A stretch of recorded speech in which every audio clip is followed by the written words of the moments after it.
বন্ধুরা আসসালামু আলাইকুম। আপনারা কেমন আছেন? আশা করি আপনারা ভালোই আছেন। আলহামদুলিল্লাহ আমিও ভালো আছি। আজকে নিয়েছি একটা ছোট্ট ইলিশ মাছ, আর ইলিশ মাছটা আজকে ভাজা করব। আজকে আমি অন্যভাবে ভাজা করব। বন্ধুরা এইভাবে আপনারা সবসময় ঘরে বানিয়ে অল্প স্বল্প করে খেতে পারেন যদি ভালো লাগে। আর বন্ধুরা প্রথম থেকে শেষ পর্যন্ত ভিডিওটা দেখবেন। ভালো লাগলে একটা লাইক, একটা সাবস্ক্রাইব করে বন্ধু হিসেবে পাশে থাকবেন। এখানে একটা মিডিয়াম সাইজের ইলিশ মাছ নিয়েছি। ইলিশ মাছে লবণ আর হলুদ দিয়ে ভালো করে মেখে নেব। আর সামান্য একটু কাঁচা সরিষার তেল দেব।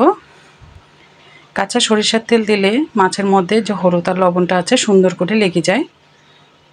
এটা খুব যে ছোট তা না, খুব যে বড় আবার তাও না, মিডিয়াম সাইজের। আর বর্তমান যে ইলিশ মাছের দাম তাও হিসেবে ছোটই। আমি এখানে কড়ার মধ্যে তেল দিয়ে দিচ্ছি। সরিষার তেল দিয়ে আজকে ভাজাটা করব। আর এই সরিষার তেল দেওয়ার পরে একটা ঘ্রাণ তৈরি হয় অন্যরকম। আর দিচ্ছি 2টা শুকনো মরিচ।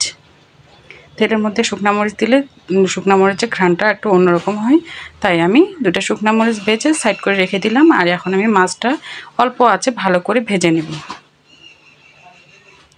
আপনারা যদি এভাবে খেয়ে থাকেন অবশ্যই কমেন্ট করে জানাবেন। আর এভাবে খেতে যে এত ভালো লাগে গরম ভাতের সাথে। এখানে দিচ্ছি সামান্য একটু পেঁয়াজ বাটা, আর সামান্য একটু কাঁচামরিচ আর শুকনো মরিচ বাটা,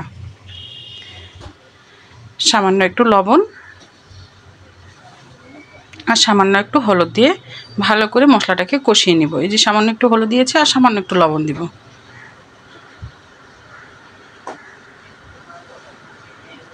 আর সরিষার তেল দিয়ে যে ভাজাটা হচ্ছে, যে ঝাঁঝালো, সেই ঝাঁঝালোটা দিয়ে খেতে অনেক ভালো লাগে। আর এভাবে আমি মরিচ আর পেঁয়াজটা ভালো করে এক সাইডে আমি ভেজে নিচ্ছি, নিয়ে মাছটার মধ্যে লাগিয়ে দিচ্ছি। এভাবে আস্তে আস্তে করে এখন খুব আস্তে আস্তে চুলার আঁচটা একবারে কমিয়ে দিয়ে ভাজা হয়ে গেছে। দেখুন তো একবারে মরিচটা আর মাছটা খুব সুন্দর ভাজা হয়েছে। এখন আমি পরিবেশন করে নিলাম। বন্ধুরা আমার মাছ ভাজা রেডি। আপনারা এভাবে গরম ভাতের সাথে খেয়ে দেবেন। মাশাআল্লাহ অনেক সুন্দর হয়েছে। আসসালামু আলাইকুম, ভালো থাকবেন সবাই।